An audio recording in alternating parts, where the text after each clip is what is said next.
patiotik ikasleak etortzen direnean, patioan sortutako istilua direla eta. Aldi berean dago erlazionatuta matematikako arloarekin. Estadistika eta probabilidad. Eta seigarren mailako taldearekin.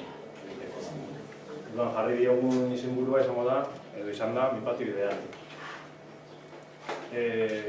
Konturatu egin gara, arazo handiena beti datorrela futbolarietatik.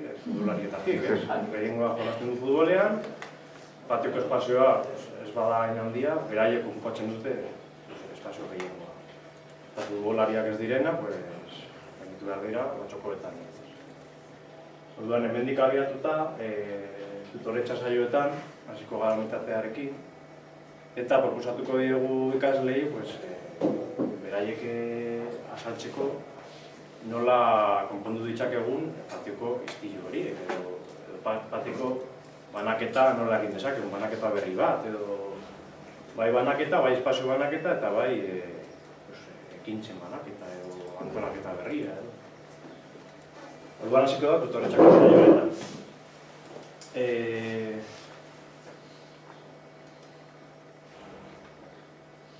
Matematika erderaz ematen dugunez, hau berdean da, arazo egoera orduan, planteatu dugu, tenemos que crear el patio de recreo ideal, con distintas zonas y tamaños, según los juegos que se hagan, y el número de alumnos que participen en cada actividad, para evitar que unos pocos acaparen mucho espacio y viceversa.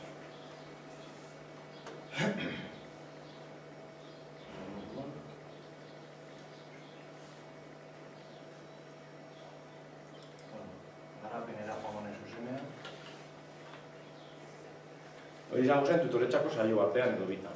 Gero ja matematikan sartuta, hasiko gara ikaslei galdetzen zer dakiten media, moda, rango, probabilitateari buruz.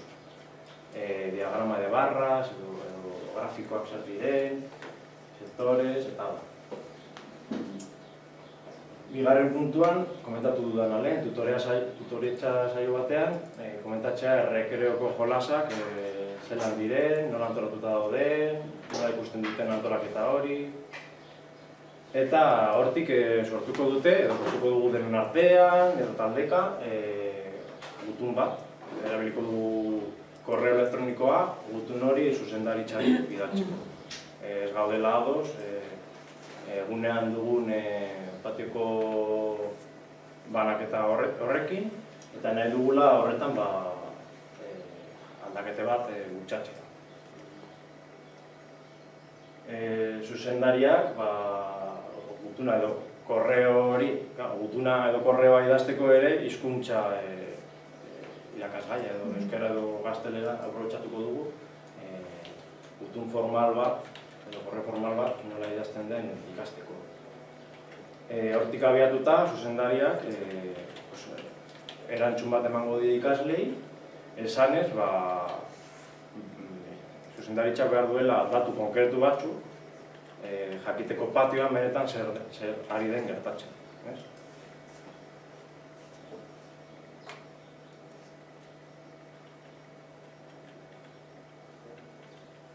Orduan hor, ikasleak hasiko dira martxan. Gutxi gorabehera aste batean zehar, jaitsiko dira patiora, eta hasiko dira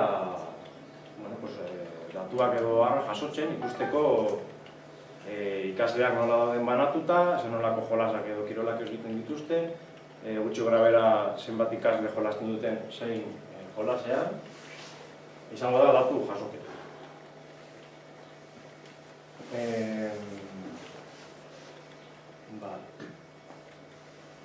Datu horiekin gero, gelan, erabiliko dute Excel horrialde bat, datu horiek sartzeko, eta taularretan sartutako datuekin egingo dugu grafikoak eta aterako ditugu media, moda, rangoak eta hor.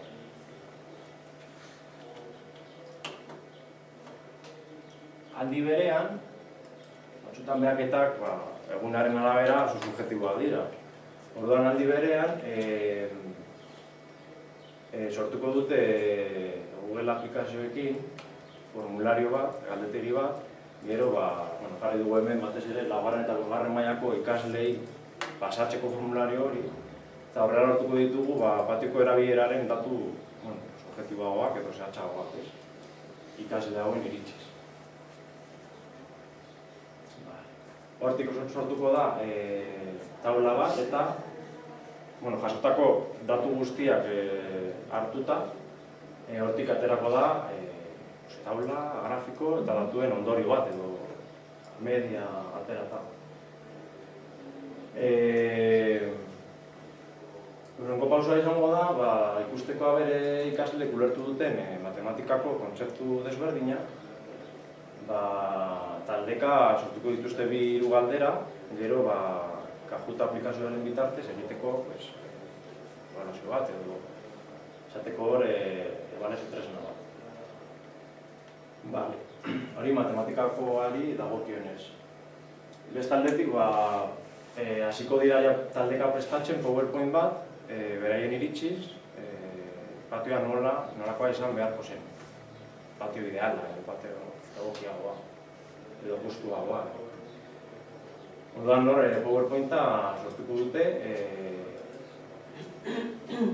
gero produktu hori bidatzeko zuzendaritza taldeari eta beraiek ikasteko eta ikusteko posiblea den aldaketa hori egitea. Eta prozesu hori guztia aurrera eramaten duten bitartean, ikasle bakoitza banaka aurrera eramango du diario de aprendizaje bat. Ikusteko zelan joaten den matematikako kontzeptu horiek barneratzen.